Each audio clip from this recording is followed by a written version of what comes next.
Good afternoon, everyone. My name is Lisa Hirai Suchitani, and I am very honored to serve as chair of the board of directors for the Japanese American Women Alumni of UC Berkeley. Thank you so much for joining us this afternoon for our special 31st annual awards event. There has been much to reflect upon and mourn since the World Health Organization declared the coronavirus a pandemic 1 year ago. COVID-19 and the rise in anti-Asian violence and hate since its onset have disrupted the ways in which we have understood and experienced every facet of our lives.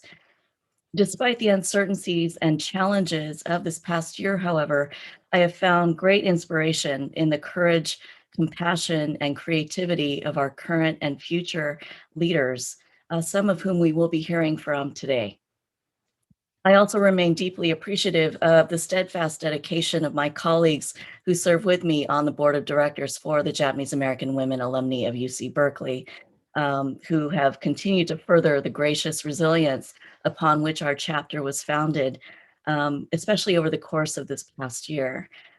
Thanks to their efforts, we've been able to continue the work of JAWAUCB, which has included transitioning our quarterly in-person board meetings to a Zoom remote format on a bi-monthly basis, redesigning our soon-to-be published website, publishing an inaugural newsletter that's electronic, and lastly, embarking upon a strategic planning process to better serve our campus and alumni communities. As a chartered club of the California Alumni Association, founded in 1992, the mission of JAWA-UCB is to, quote, inspire and support Asian American women as leaders, learners, and contributors to local and global communities in the spirit of our founding Japanese American Women Alumni. Thank you for joining us this afternoon to honor the historical legacy of Japanese American women at Cal, who have made our scholarship program and our chapter possible. At this time, I would like to introduce Amanda Poucho, President of the Board of Directors of the California Alumni Association, for a few words of welcome.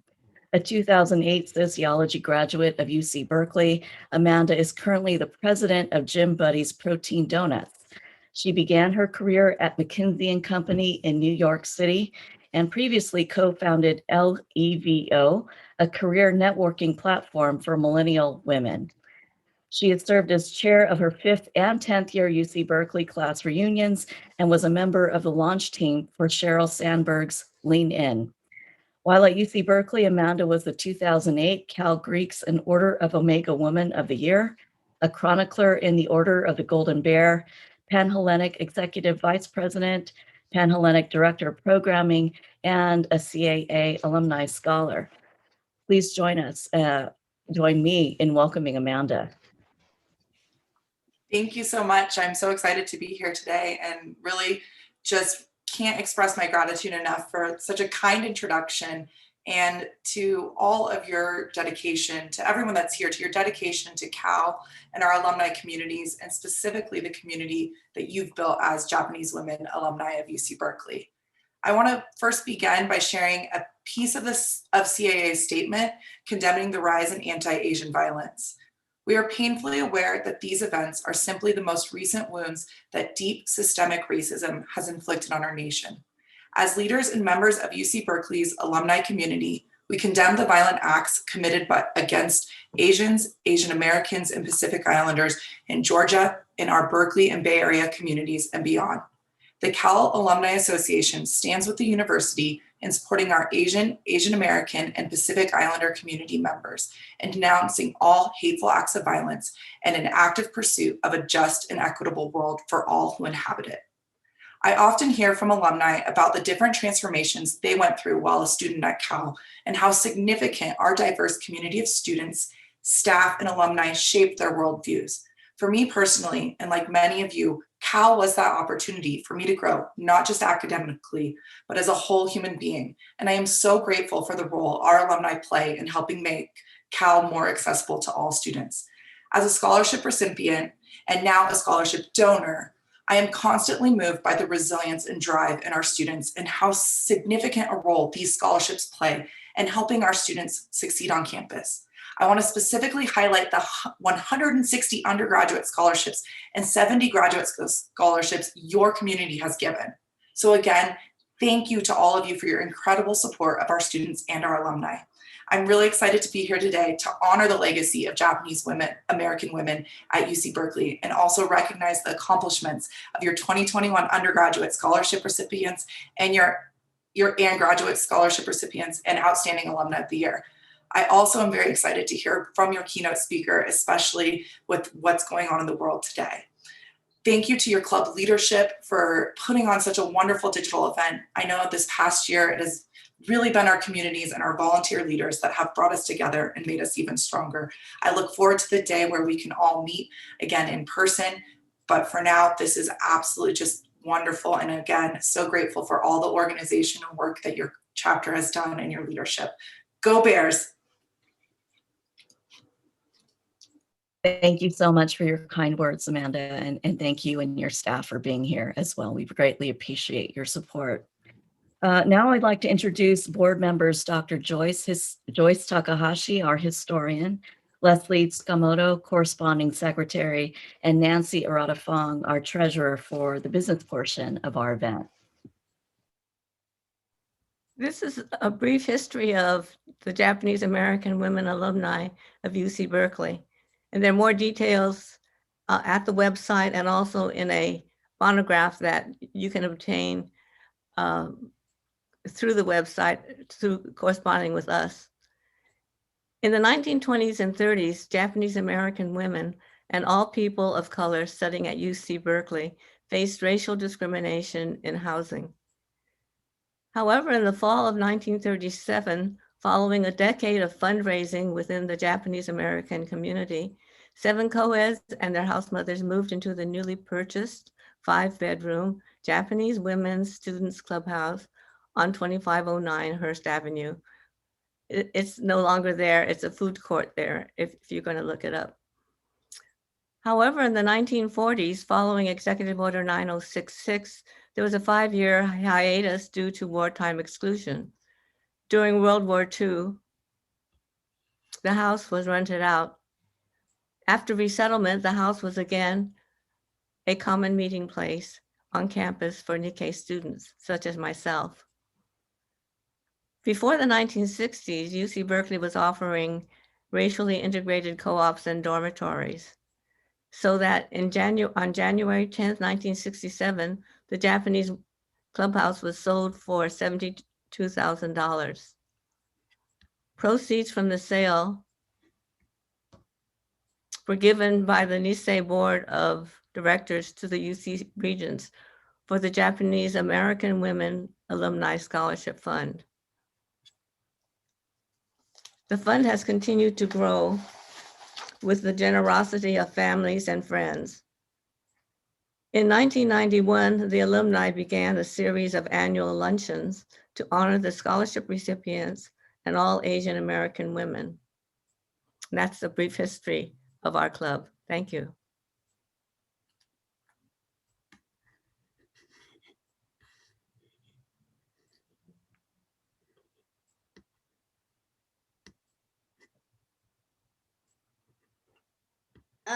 Thank you, Joyce. As the nominations chair, I'd just like to acknowledge how proud we are of the wonderful women that volunteered to serve on our board, and we're most appreciative of their time and their talents. Before I announce the results of our 2021 election, I'd like to express our appreciation to our outgoing chair, Lisa Hirai Tsuchitani, who has done, I think, just an outstanding job during these last 2 years. Accomplishing all we have, mostly by Zoom, has been a real tribute to her leadership. Also, a thank you to our outgoing recording secretary, Carol Tateshi, for her timely and accurate minutes. On to the results of the election. Thank you to the members that responded to our online doodle ballot. We had no nominations from the floor, and by unanimous approval, the new officers for the 2021 to 23 term are going to be Grace Morizawa as our chair, Stacy Kono as our vice chair, and Kay Yatabe as our recording secretary. We're also very honored to have approval for 2 new directors that will be serving 4-year terms, Janice Koyama and Shirley Muramoto. We look forward to having everyone have the opportunity to meet them in person at our 2022 luncheon. So thank you to all. And our next presenter will be Nancy, who will give our financial report.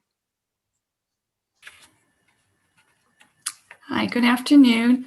Before I give the treasurer's report, I just want to say a few words in remembrance of my predecessor, Irene Takawa. Unfortunately, Irene had passed in October 2020 after our last event, and she would be missed by all of us. She was the JAWAUCB treasurer from 2013 through 2020. And before that, she had served as co-chair. She was a great friend to all of us, and we will dearly miss her. Just to go on to the financial report, this is for 7 months. This is going from the ending date of our last report from August 31st through March 31st of this year. And we had a beginning balance of $15,643. And we had total receipts of $3,030 from our membership dues, donations to JAWA, and grants. Total disbursements of $1,332. Expenses from our last October's event and for this current event, for memorials and administrative expenses. So we had a net increase of $1,697 and with an ending balance of $17,341. And we're thankful for your support and membership and in donations. So thank you.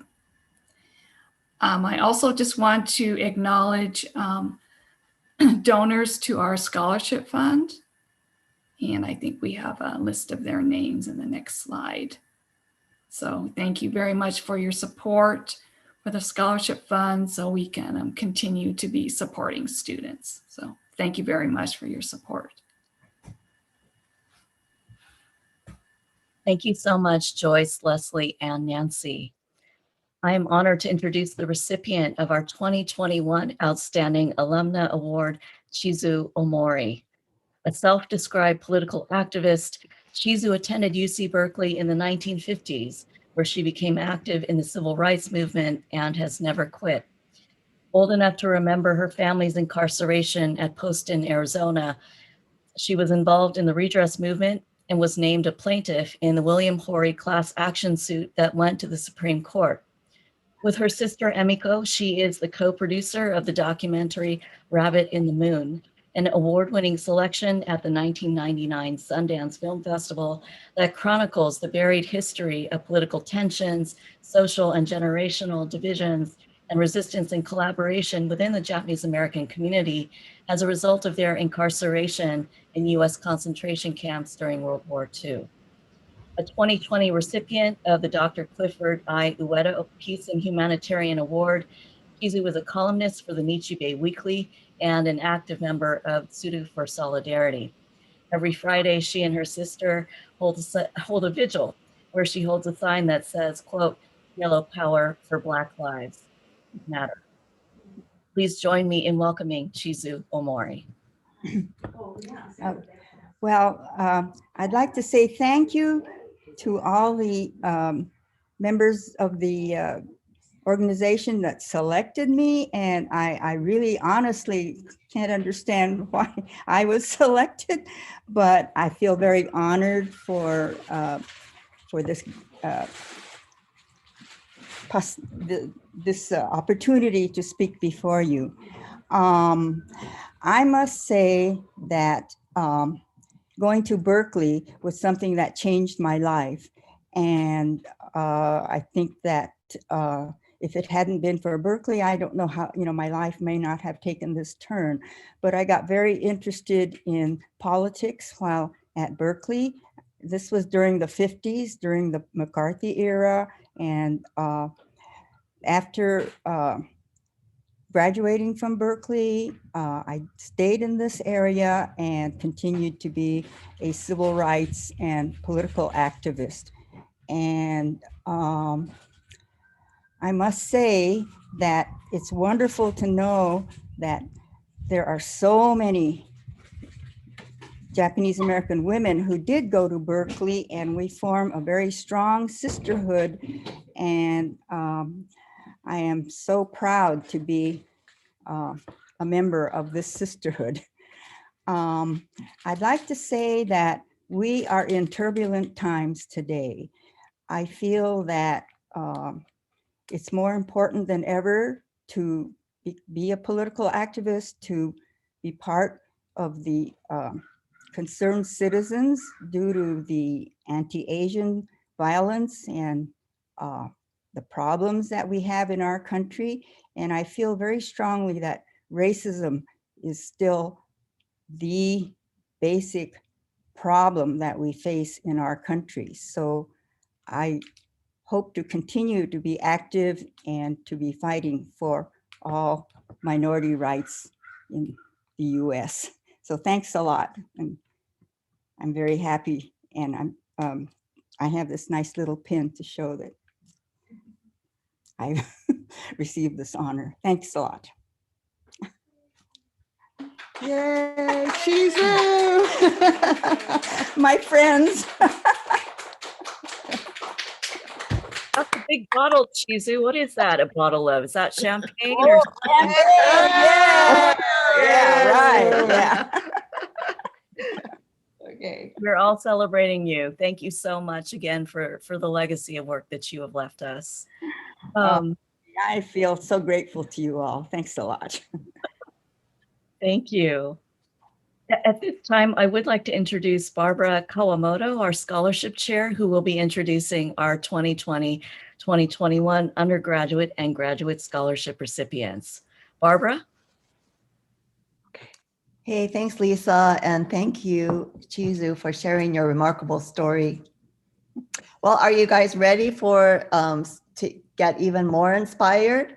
In a minute, we're going to hear from our amazing Cal JAWAUCB scholarship recipients and their amazing journeys. They represent a wide range of majors: English, theater, performance studies, Down there. molecular and cell biology, economics, and comparative literature. So it's my pleasure to introduce our first scholar who's been feeling the warmth of the Cal community during COVID. It's Kayla Kohn Uemura. Kayla? Hello. I just want to start out by saying I am so grateful and humbled to be in this space with all of you. This is such a high honor, and I'm very, very grateful. I came to Cal 4 years ago. I have been majoring in English and theater, and I think that those two majors have sort of shaped a lot of my undergrad career here. I've spent time working with Berkeley Fiction Review as an editor, and then a lot of my outside time I've devoted to musical theater through Bear Stage Productions, which is a student-run organization here on campus. And these past couple of years, we did a production of Next to Normal, which I was Diana Goodman in, and then we also did a musical mystery that was called Curtains the Musical, which was very fun. So theater has definitely shaped a lot of my life here at Cal. And then I've also had the privilege of working closely with Professor Philip Kongatonda because I'm very interested in playwriting and musical writing. So after graduation, I will be moving down to Southern California to go to graduate school at the California Institute of the Arts, where I will be pursuing an MFA in acting. And I hope to continue writing stories to uplift and represent Japanese American women and families. And I am very interested in immersive theater as a form to explore multi-generational stories. So I'm very grateful to be here. Thank you. Thank you, Kayla. I can't wait to see you in the movies someday. Our next scholar is enthusiastic about several opportunities, including cognitive neuroscience research and a lot more. So I'm pleased to have here Sheena Hariki. Hi, everyone. Hello, can you hear me? Okay. Hi, everyone. Thank you for inviting me today. I'm so honored to be here. I am, or like as Barbara mentioned, I am a graduating 4th year, majoring in molecular and cell biology with an interest in neurobiology. After graduating, I'll be applying to medical school, and in my gap year, I'm planning to work in a healthcare setting or become involved in clinical research. During my time at Cal, the scholarship has really supported me in pursuing my career goals as well as my interests. I was involved in a student organization called the Music Connection, where we teach where we offer free music tutoring for young students in the area. And I've also been involved in a cognitive neuroscience lab.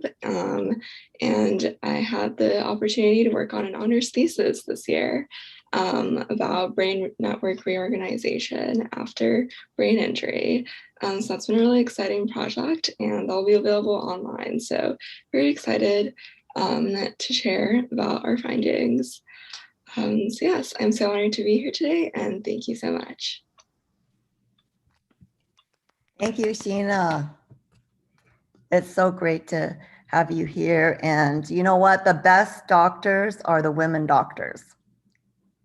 That's my personal experience as well. So our next scholar is reconnecting with her Japanese roots at Cal, and she's going to soon launch her career on the East Coast. Let's hear it now from Riley Odom. Riley. Hi.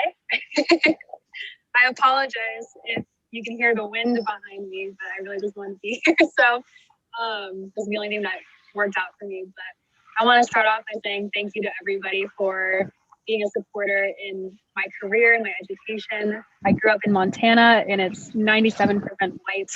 And so I was very disconnected from my Japanese side. And here at Cal, I just had 4 years of amazing reconnections. I studied abroad in Japan, and it's just been beautiful. And I'm very grateful and very thankful for the past 4 years. But yeah, I'm very passionate about my economics major. I did a labor market discrimination project where we were looking at the difference of applications and how hard it is to get a job between different ethnicities. So it's very, very interesting, and I'm very grateful to be part of that project. And from here on out, I'm moving to New York City and going into finance. So it's been wonderful. Great. Thanks, Riley. All right, and we're going to close off with our 4th scholar. She's pursuing a PhD in Comp Lit, and she has had a lifelong passion for languages and so much more. We're ready to hear from you, Madeleine. This is Madeleine Zimring. Thanks, Madeleine. Yeah, thank you so much for having me. And it really is so inspiring to hear about everybody's impressive work and their sort of journeys of getting here. But yeah, so I'm a 1st year PhD student in the comparative literature department, and I work mainly on French, German, and Italian literature. And I actually graduated from the same department in 2017. So I am very familiar with Berkeley, and I love it so much. I'm really grateful to be here again for 7 more years. And in undergrad, I worked on language violence and resistance in contemporary French and German refugee literature. And since then, I spent 2 years teaching English and literary translation in Paris and Grenoble, France, and completed a master's in modern languages at Oxford. And so I'm really just so grateful and excited to continue pursuing my research on refugee literature and poetry with Professor Debarty-Segnol here in the French department. And I'm really hoping to get re-involved in some of the sort of activities that I did in undergrad. One of the main ones was I sort of worked as an interpreter and a volunteer at the East Bay Sanctuary Covenant for French-speaking asylum seekers. And it's kind of hard to think about post-doctorate at this point because I still have a long way to go, but I'm hoping eventually to work as a translator or an interpreter, or to just continue to teach languages, at a community college for your university. I'm not sure yet, but teaching is one of my passions as well. So I'm so grateful and thankful for the Japanese American Women's Alumni Association here for your generous support in helping me to achieve this goal. So thank you so much. Thank you, Madeleine, and all of you. Let's hear it for them. Thank you, guys. Sorry, wish you all the best.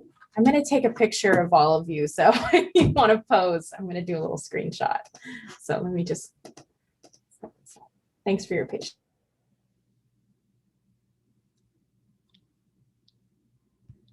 All right, I think I got it.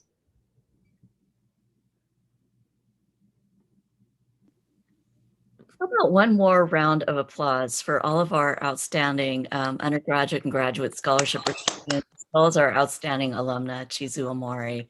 I think finding moments of joy, especially remotely during a pandemic, are so important. And we're really, really proud of all of you and grateful for your continued leadership.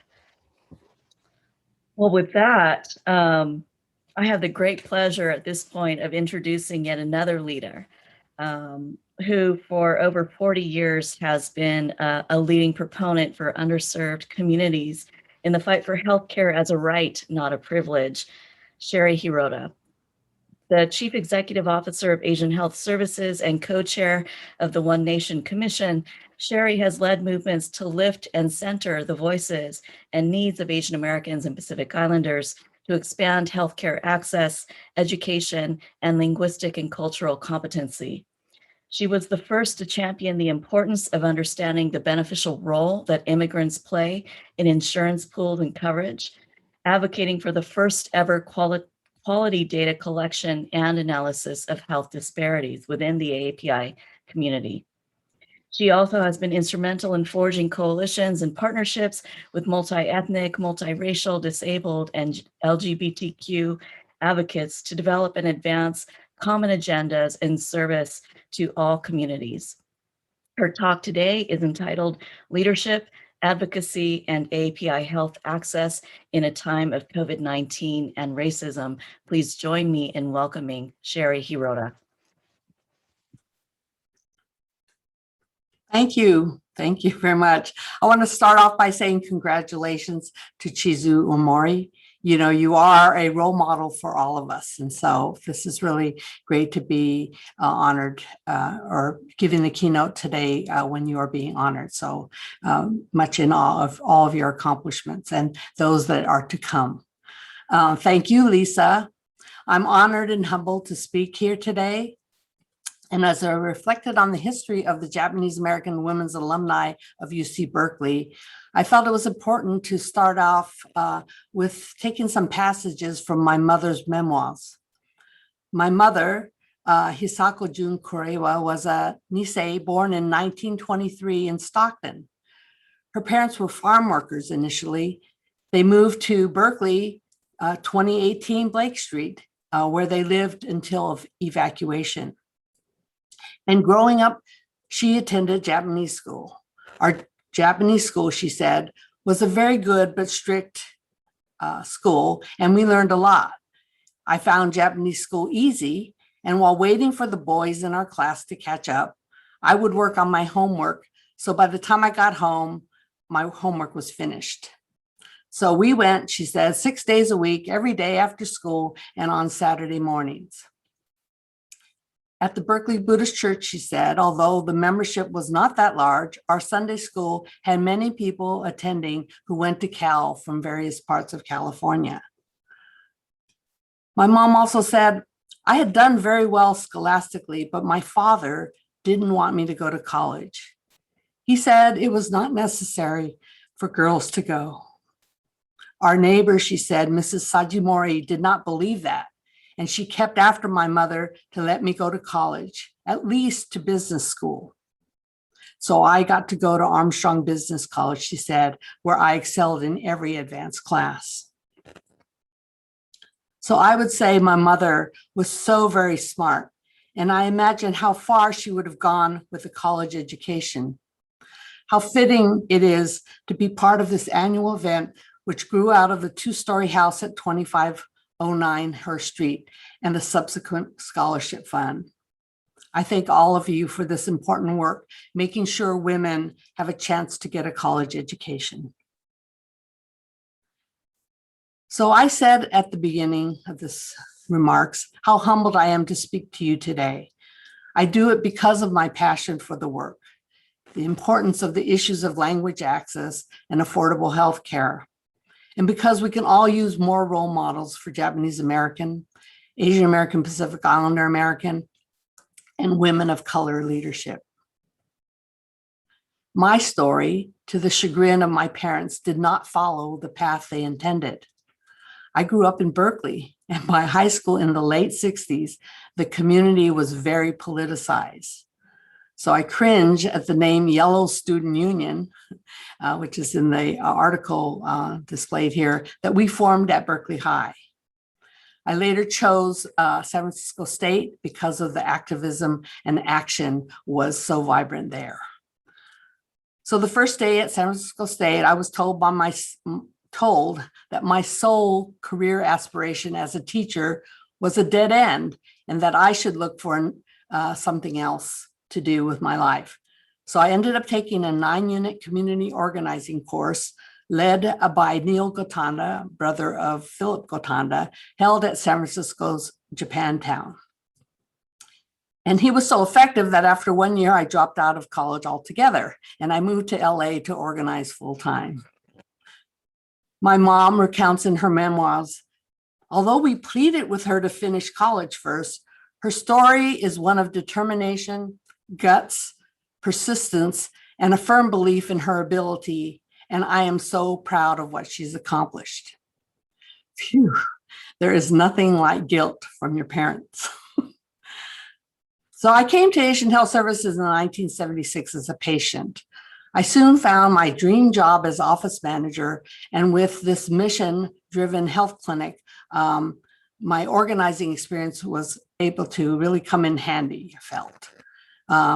The organization was founded to address the real and concrete needs in Oakland Chinatown. Language barriers and the lack of affordable health care prevented the residents from obtaining care. The idealism and political advocacy came from the students, many from UC Berkeley, and the community activists to build on the practical and needed services for the community. And it was believed that a movement changed values and empowered people was a very important part of that process of providing services. And this is a quote from Don Tamaki, who many of you may know, and it's part of our Asian Health Services story.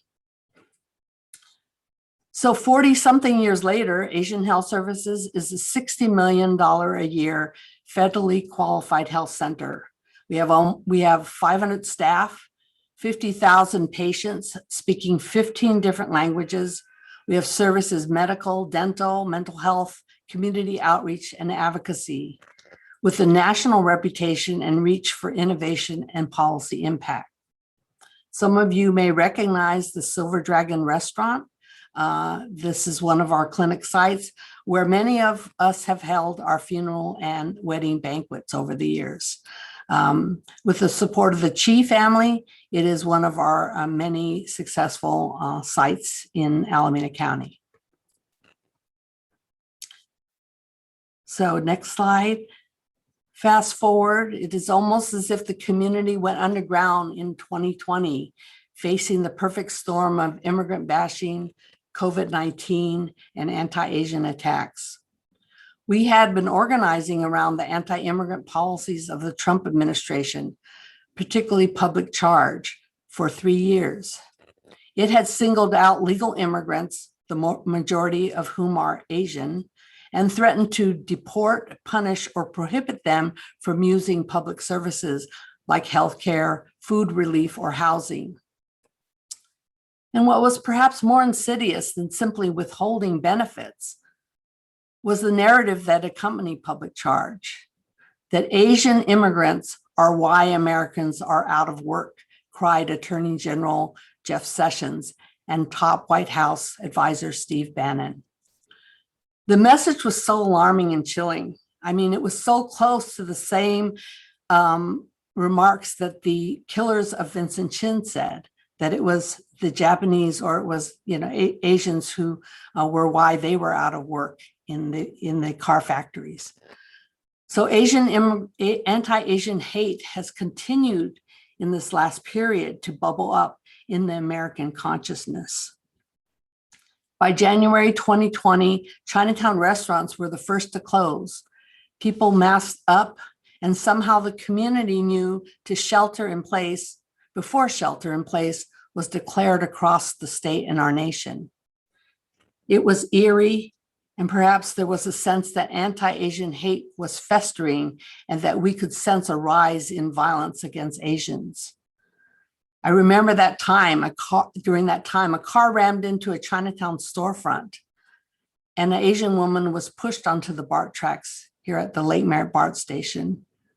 Spitting and coughing and racist taunting occurred too often during these last 2 years, and we are fortunate that the community has begun documenting anti-race crimes across the country. The risk of going underground has been potentially linked to a higher death rate amongst Asian Americans from COVID-19. But when the Asian American experience and data was not being covered by the national press and by our health experts across the country, it took a renowned group of Asian American researchers independently to discover that Asians had an 8.1% fatality rate from COVID-19 versus 3.9 for the general population. A high mortality rate amongst Asian Americans means that either there isn't enough testing or people are waiting too long to get care, both suggesting a lack of access to care. So hearing from hundreds of our patients who shared stories of their challenges, Asian Health Services decided to conduct a COVID survey in June of 2020. We found that only 3% were getting tested compared to over 10% of the rest of the county, likely due to language barriers and fears. 73% surveyed were afraid to leave their homes, and 25% were feeling depressed. This data confirmed what we knew what was happening in our communities. Asians were being targeted, suffering economically, going underground, not able to get services they need, and suffering mentally from the pandemic. So to put it bluntly, we were being blamed and ignored. Our response is to break down these barriers, to no longer be complicit in the false narrative of the model minority. If there is something to be hopeful about, it is that the community has rallied, and the outpouring of rage and grief is beyond anything we've seen in the Asian American community in a very long time. We've been organized at the polls. We've documented over 3,000 hate crimes collectively across the nation. We have stood in defense of our elderly. We've been holding rallies, and the social media has become our platform. Our stories, our celebrities, our political leaders, our social influencers. One Nation co-chairs, Congressman Mike Honda and myself, issued a statement recently. We asked ourselves, why now? Why are we finally in the national spotlight after decades of being neglected? It is because we all know someone who's been spat upon, coughed on, and called racist names. Viral videos of slashed faces, black eyes, and then the Atlanta tragedies. So we are speaking out. We are organizing, working together with our diverse communities and allies to stop the hate, to change the broken systems and the culture of racism, hate, and violence that has brought us to this point. We do this with a deep understanding of commitment to solidarity work. The divisiveness and misinformation polluting our country has set us back decades in race relations. We must deal with and learn to talk openly about interracial conflict and redirect ourselves away from the zero-sum mentality, which has its roots in white supremacy. There is the Stop API Hate.org website, which tracks and responds to incidences of hate, violence, harassment against Asian Americans and Pacific Islanders in the United States. Along those lines, we have a website, Asian American Voices. It's very new, being launched, .org. It's My Language, My Right. The new website is a new effort to collect data where meaningful language assistance is not provided. So the end game is understanding and putting each of our actions, organizing and contributions into a multi-level, multi-pronged movement strategy for human rights. We cannot do this alone. There are coalitions, organizations, leaders, individuals that are part of a larger power strategy, a power map that we, sort of have attempted to try to capture. So I would like to end with a quote from one of my favorite authors, Viet Nguyen. We don't succeed or fail because of fortune or luck. We succeed because we understand the way the world works and what we have to do. So with that, I thank the alumni for this opportunity. And I know my mom is cheering us on. Thank you.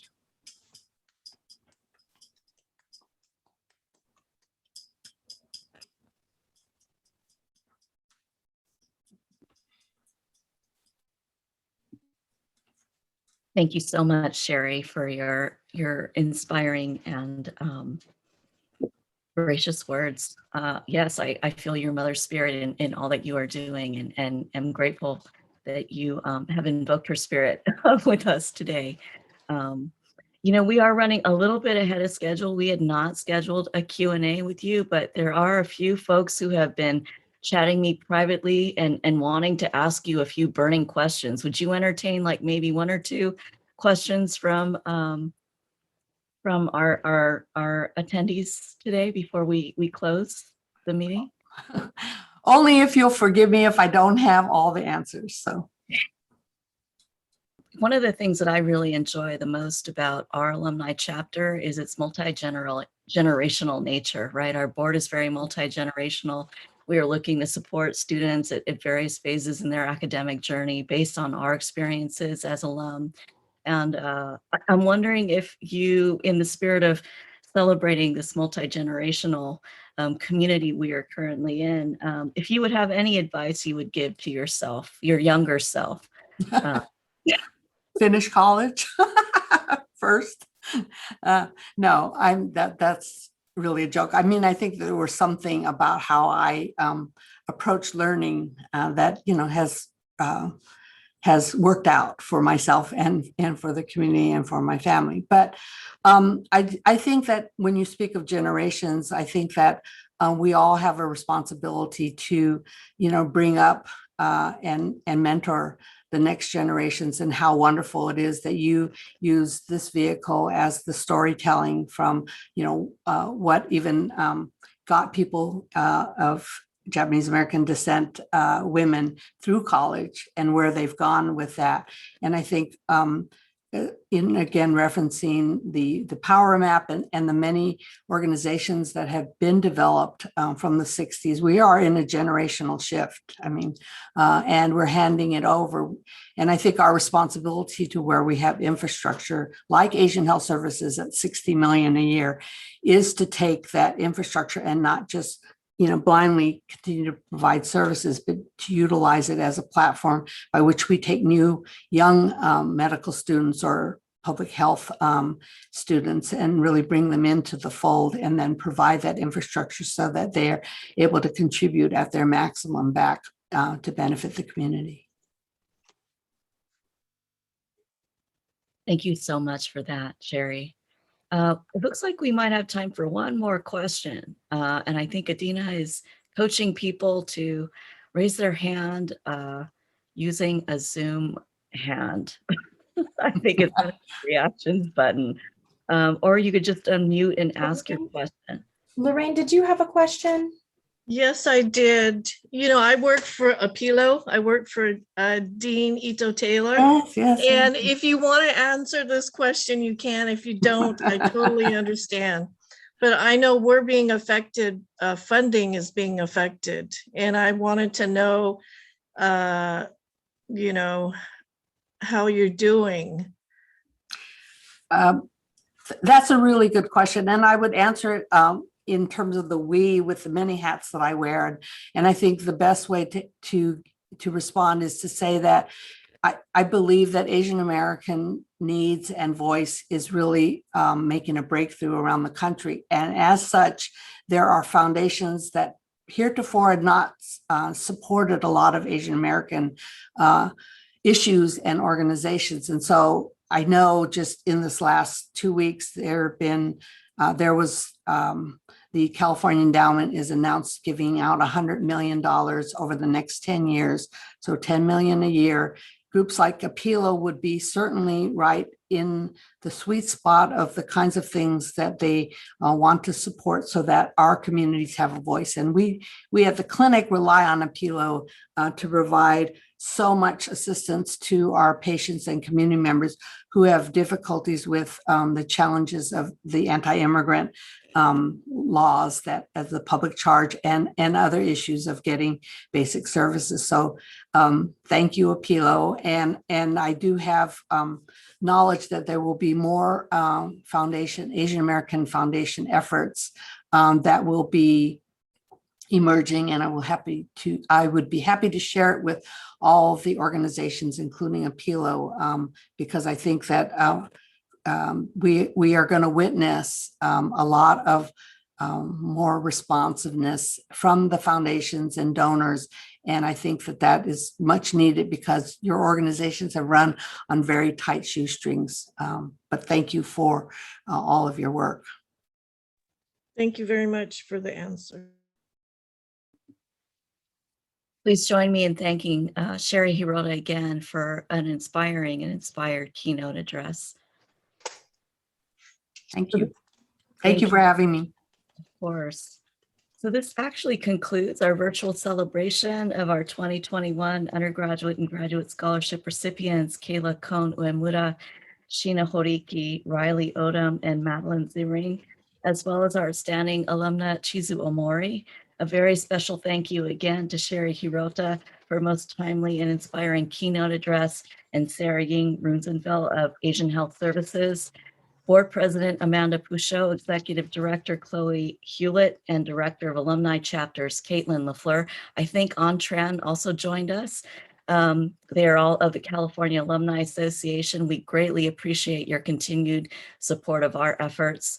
I want to thank as well the students from the UC Berkeley Nikkei Student Union who were able to join us this afternoon. I recognize it's a very busy time of the semester with 2 weeks left before finals.